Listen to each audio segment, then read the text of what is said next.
आज 6 मार्च 2022 है। आप सभी को नमस्कार। हम पढ़ रहे हैं फैक्टोरियल 3 को। Factorial 1, factorial 2। फैक्टोरियल 1 की 2 क्लास रही है। एक में डिस्क्रिप्शन है, दूसरे में उसके डायल्यूशन के अकॉर्डिंग कौन से मेडिसिन से कौन से डायल्यूशन से हम डिजीज के अकॉर्डिंग वर्क करें उससे रिलेटेड क्लास है। P2 में हमने इससे पहले पढ़ा और अब पढ़ेंगे P3 को।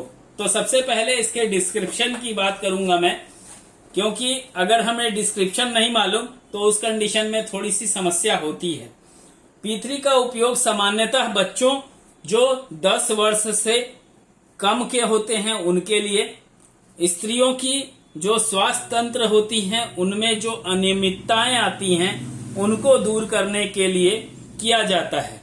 मैटी जी का मानना था कि स्त्रियों व बच्चों की जो तासीर होती है वो बहुत सॉफ्ट, बहुत नाजुक होती है और औषधीय सामान अगर चाहिए तो अतः मैं अगर ये बोलूं कि उन्होंने P3 में कुछ ऐसे प्लांट्स का समावेश किया था जो सॉफ्ट नेचर के हैं और फीमेल्स और चिल्ड्रंस के नाजुक तासीर के अनुरूप ही उनके स्वास्थ्य तंत्र के असंतुलन को संतुलित कर सकते हैं। इस प्रकार हम कह सकते हैं कि फीमेल्स एंड चिल्ड्रंस के स्वास्थ्य संस्थान से संबंधित समस्त असंतुलन को P3 संतुलित करने में सक्षम होती है, जैसे सर्दी, खांसी, नाक का बहना, नाक बंद हो जाना। तो आइए जानते हैं वो कौन से इसके अलावा में डिजीज होते हैं जिनके स्टार्टअप हमें जिस डिजीज के अकॉर्डिंग डायल्यूशंस के द्वारा हमें स्टार्टअप लेना चाहिए। अगर हम बात कर रहे हैं P3 के अंदर डिजीज के अकॉर्डिंग कौन से डायल्यूशन से हमको स्टार्टअप लेना चाहिए, तो सबसे पहले बात हम करते हैं स्वर तंत्र से। स्वर का जो यंत्र होती है, जब वहां पे पीड़ा होती है तो लिखा जाता है पेन इन कार्नाइक्स। इस कंडीशन में D5 मेडिसिन को सेलेक्ट करना चाहिए और मेडिसिन की जो डोज होगी वो 5 ड्रॉप QID होगी। ठीक है। अगर हम बात करते हैं लॉस ऑफ वॉइस की, अगर गला बैठ गया हो तो उस अवस्था में P3 को D2 फॉर्म में देने से लाभ मिलता है। अगर हम बात कर रहे हैं कफ एट टॉक, मतलब बोल रहे हैं और बोलते बोलते खांसी आ जा रही है, जब बोल रहे हैं तब हमको खांसी आ जा रही है, तो ऐसी अवस्था में सेलेक्टिव मेडिसिन होनी चाहिए P3। अगर हम D2 फॉर्म में अगर P3 को डालते हैं तो हमको बहुत ही उत्तम रिजल्ट्स 1 से 2 दिन में देखने को मिलता है। अगर हम बात कर रहे हैं कफ विथ स्पैस्म की, मतलब सोते समय खांसी आ रही हो अगर किसी व्यक्ति को, तो P3 का अगर बेहतर हो कि P3 को ग्लूबुल्स में बना करके 4 गोली मुंह में डाल करके चूसते चूसते सो जाएं, और नहीं तो इसको गर्म पानी में डाल करके 6 बूंद 5 बूंद, और अगर हम पीते हैं दिन भर में 4 बार, तो जो हम कंडीशन देखते हैं कि सोते समय खांसी आती है व्यक्तियों को, तो उसमें कमी आएगी और धीरे धीरे वो क्योर हो जाएगा।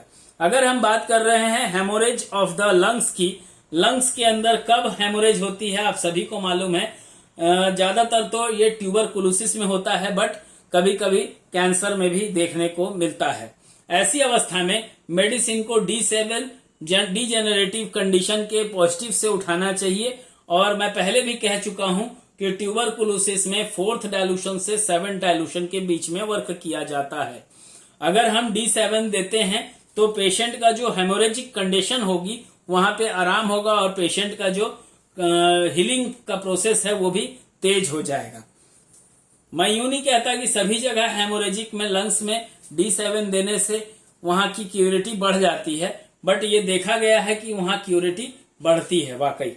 अगर हम बात कर रहे हैं पल्मोनरी फ्लूर की, तो मतलब होता है लंग्स के अंदर से जो कफ निकल रहा था उसको हम निकल नहीं पाए और वो गलती से निगल गए मतलब खांस रहे थे और बलगम आया, कहीं थूक नहीं सकते थे, इसलिए उसको वो आते आते गले से ही लौट गया और वो चला गया स्टमक के अंदर। अगर ऐसी कंडीशन आती है पेशेंट के अंदर तो H10 और P3 का कॉम्बिनेशन बहुत ही उत्तम माना जाता है।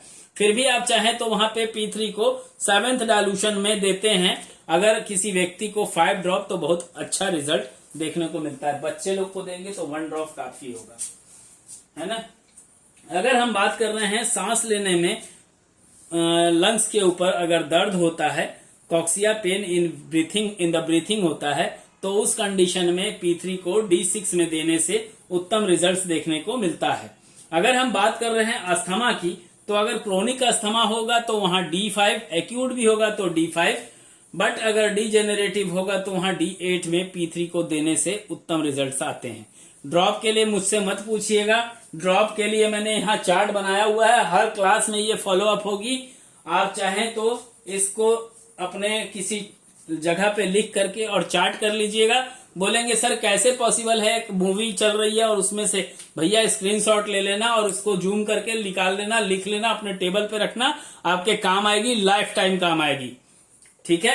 अब बात हो रही है जो कि मैंने आपको डिस्क्रिप्शन में भी बताया कि ये मेडिसिन फीमेल में भी वर्क आती है D5 में, और चिल्ड्रंस में भी ये D5 में ही वर्क दिया जाता है। बस वर्क होता है कि उसके एज के ऊपर डिपेंड करता है। अगर बच्चा है तो बच्चे का जो डोज होगा वो कम होगा, और बड़ा है तो उसका डोज ज्यादा होगा।